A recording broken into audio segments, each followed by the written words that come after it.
First person in my family to pretend to go to college.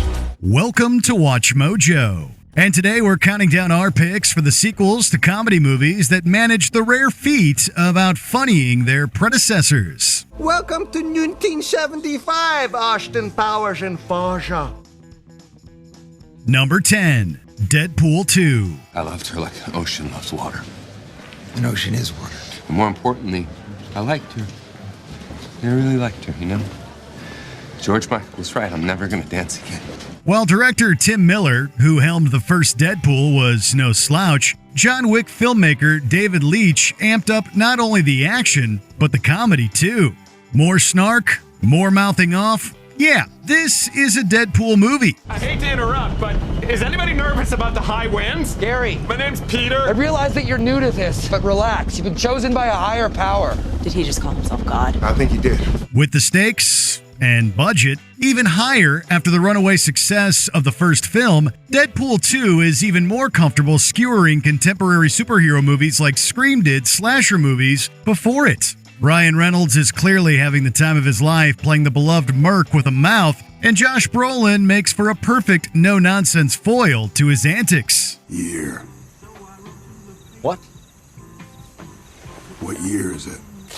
Kind of dummy question is that to ask? Number 9. Harold and Kumar escape from Guantanamo Bay. Fellas, this is my wife, Raylene. Raylene, meet Harold and Kumar. Hello? Can't shake. Just got deer head all over me. Many sequels learn the hard way that bigger is not always better. However, bigger is definitely better when it comes to the Harold and Kumar franchise's outlandish comedic stylings. Raunchy and offensive to the point of sheer absurdity, Guantanamo Bay is an extremely out-of-its-time stoner comedy for the ages, proving that its titular duo were much more than just a modern-day pale imitation of Cheech and Chong. Neil? Gary and Kumar. Yeah. Harold. Sorry, man, I forgot. We can't think of too many movies in which the climactic scene is our heroes, enjoying some greenery with the then current president of the United States and encouraging him to confront his own daddy issues. Moving stuff. That was awesome. You guys are awesome. No, You're awesome. No, You are awesome. sir, you are awesome. Seriously. Number 8. Clerks II. Did you know Jesus was a Jew? Yeah. There's simply no denying that Kevin Smith's landmark 1994 indie comedy Clerks is a genuine classic of indie cinema with plenty of raunchy laughs that hold up to this day. That having been said, the director's decade-in-the-making follow-up benefits from the dramatic heft of the cinematic universe surrounding it, lending it a certain thoughtfulness and poignance that it might not have earned otherwise. More importantly, though, it goes for bigger swings, edgier jokes, and definitely more interesting targets. I gotta wait until Pillow Pants gets peed out of her body on her 21st birthday before we can have sex. Smith's streak of juvenile silliness shines through in perhaps the clearest, most focused way it ever has. And its cast, particularly View Askew newcomer Rosario Dawson, was born to gleefully deliver his characteristic hard R dialogue. Oh, I don't know, since forever? Number 7. Shrek 2. Fear me if you dare. Hey, look, a little cat. Look out, Shrek! You got a piece! It's a cat, donkey. Come here, little kitty. Come on. The sequel to 2001's smash hit animated fantasy comedy is the rare sequel that manages to please just about everyone. Warmly received by critics and audiences alike, it was a then rare film that grossed nearly $1 billion, a genuine cultural phenomenon. Mom, have you seen Shrek?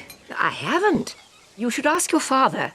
Be sure and use small words, dear. He's a little slow this morning. Oh yeah, and it also competed for the prestigious Palme d'Or at the Cannes Film Festival. The filmmakers at DreamWorks accomplished all of this by doing what the best sequels do. They embraced fresh ideas and new characters while deepening the world that the viewers had fallen in love with the first time around. Thanks to its stronger sense of identity, its sense of humor is also more clearly defined. Like a certain ogre, it has layers, like an onion. All right, big fella, let's crash this party. Number 6. National Lampoon's Christmas Vacation. Membership in the Jelly of the Month Club. Oh, God. Clark, that's the gift that keeps on giving the whole year. Chevy Chase's beleaguered Griswold clan somehow manages to ratchet the awkwardness up just in time for the holidays. Whereas the first two vacation films found the Griswolds hitting multiple locations, Christmas Vacation has the good sense to see what happens when you stick the family in one location. Oh, and it's not just Clark, Ellen, Rusty, and Audrey. It's the entire extended Griswold family, too. Have you got a kiss for me? You better take a rain check on that, Art. He's got a lip fungus they ain't identified yet. We think this might be the exact dictionary definition of a pressure cooker. Wildly inspired set pieces, cranked up madcap energy, and a go-for-broke comedic approach make this a Christmas to remember. I want to take off his clothes, sit in the dark with a glass of wine, and kiss every square inch of your body. After you shower, of course. Number 5. Austin Powers in Goldmember. So, Austin, what'd you think of the opening credits? Well, I can't believe Sir Steven Spielberg, the grooviest filmmaker in the history of cinema, is making a movie about my life. Very shagadelic, baby, yeah! Was 2 Mike Myerses not enough for you? Okay, well, how about 3? Still no? Well, if you're satisfied with 4 Mike Myerses, then Goldmember is the James Bond spoofing time travel abusing threequel for you. I love gold! The look of it, the taste of it, the smell of it, the texture. In all seriousness, while the first 2 Powers films are inarguably stone-cold comedy classics, Goldmember represents the series going out on a lowbrow high. Myers fully commits to each of his comedic creations, especially the, we'll say, off-putting titular character. A now old-school, cameo-laden Hollywood extravaganza at its grooviest, Goldmember has audiences clamoring for more Austin even to this day. Daddy wasn't there to take me to the fair. It seems he doesn't care. Number 4. Gremlins II, The New Batch. This is a favorite Canadian dessert, the chocolate mousse. Can I cut you an antler? Oh, no thank you. Are you okay? You want another Molson, eh? The 1984 comedy horror flick Gremlins became a sleeper hit, grossing well over $200 million on a mere $11 million budget. So, naturally, Warner Brothers wanted a sequel. However, it stalled for years while the studio and director Joe Dante grappled over the follow-up's creative direction, with Dante even walking out on the film before Warner Brothers made him an offer that, well, you know. Kate, where did you find this guy? In your office, where you said. This is not Gizmo. Granted complete control, Dante made Gremlins 2 a totally left-field blast of fourth-wall breaking pop culture referencing that almost completely eschews the tone and style of the first film. It's no wonder, then, that Dante himself has since described The New Batch as one of the more unconventional studio pictures ever. So, let us ladle up some of our chowder noodles. Number 3. Addams Family Values. Pugsley, the baby weighs 10 pounds. The cannonball weighs 20 pounds. Which will hit the stone walkway first? I'm still on fractions. For the sake of values director Barry Sonnenfeld, give it a chance, will ya? In 2021, Sonnenfeld shared that he felt the film had underperformed at the time of its release due to being failed by its marketing, which promised more of the same. This very much turned out not to be the case. There's things. Oh, I know, but I want more. Legs, elbows, head. 2 legs? The end result was darker, weirder, and more alienating to wide audiences than the first film, which maintained a light tone despite its dark appearance. With that in mind, history has since been kind to Addams Family Values, and modern-day audiences can truly appreciate its ahead-of-its-time edginess and willingness to go there, at least more so than the first film had. I'm not perky. That's for damn sure. But I want to be. You do? I want to smile and sing and dance and be Pocahontas in Gary's vision. Number 2. 22 Jump Street. When he talking? My name is Jeff. It's Jefe, man. We swear we didn't place this sequel to 21 Jump Street at number 2 as a joke. It's really just that good. Even at the time of its release, Phil Lord and Chris Miller's film was widely recognized as not only matching, but surpassing their franchise's first installment. Slam poetry, yelling, angry, waving my hands a lot, specific point of view on things. To quote the Toronto Star's review, if it seemed Channing Tatum and Jonah Hill couldn't possibly exceed their over-the-top buddy cop antics of 21 Jump Street, you lost that bet. The goofy wink-wink tone of 21 is amplified here, peppering in hilarious meta-commentary about how comedy sequels supposedly never work. It probably goes without saying that this one does. What are you doing? I'm cutting glass. It's a laser pointer. It can't cut glass. What? That's no fun at all. Before we unveil our top pick, here are a few honorable mentions. Hot Shots Part 2. Lovingly ribbing over the top 80s action movies. No one is allowed to talk.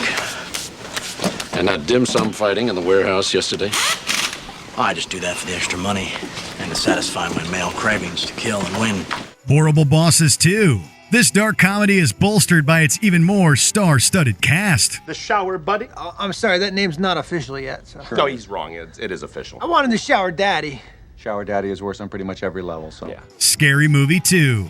The Wayans family goes big, not home. Right, left, right, kick. Son. Son. I throw a little bit of slang in there. Say, yo, that jacket is tight, son. Before we continue, be sure to subscribe to our channel and ring the bell to get notified about our latest videos. You have the option to be notified for occasional videos or all of them. If you're on your phone, make sure you go into your settings and switch on notifications. Number 1. Paddington 2. You see, this popping book is the only one of its kind, and they want rather a lot of money for it. Oh, well, Mrs. Bird found this coin in my ear at breakfast. Perhaps there's more. Sure, everyone knows that director Paul King's Paddington films are total heartwarming tearjerkers. But it's also more important to remember the distinctive zany streak of comedy that runs through them. In short, they're hilarious. Aren't you going to help? Nope. Now get on with it. But there's 500 hungry prisoners coming for breakfast. So we'll need 1,000 juicy oranges. And rule number 1, no talking. This crime caper finds the ever-kind, ever-polite bear wrongly accused of a dastardly deed that he didn't commit. In reality, Paddington has been framed by has-been actor/cat burglar Phoenix Buchanan, played to comic perfection by a never-better Hugh Grant. Why the lemon face, Hamlet? If you have something to say, I beg you share it with us all. It is not, nor it cannot come to good. Really? To reiterate, this is a movie in which a little talking bear goes to prison and ends up running the place. You'll be crying, yes, but also of laughter. But if you have any recipes... This lot. You're wasting your time there, Paddington. They wouldn't know their pectin from their paprika. Well, my grandmother used to do a lovely chocolate roulade.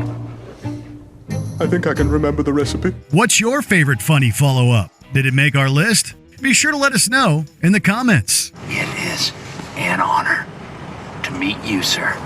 Yeah, I would imagine so. Did you enjoy this video? Check out these other clips from WatchMojo, and be sure to subscribe and ring the bell to be notified about our latest videos.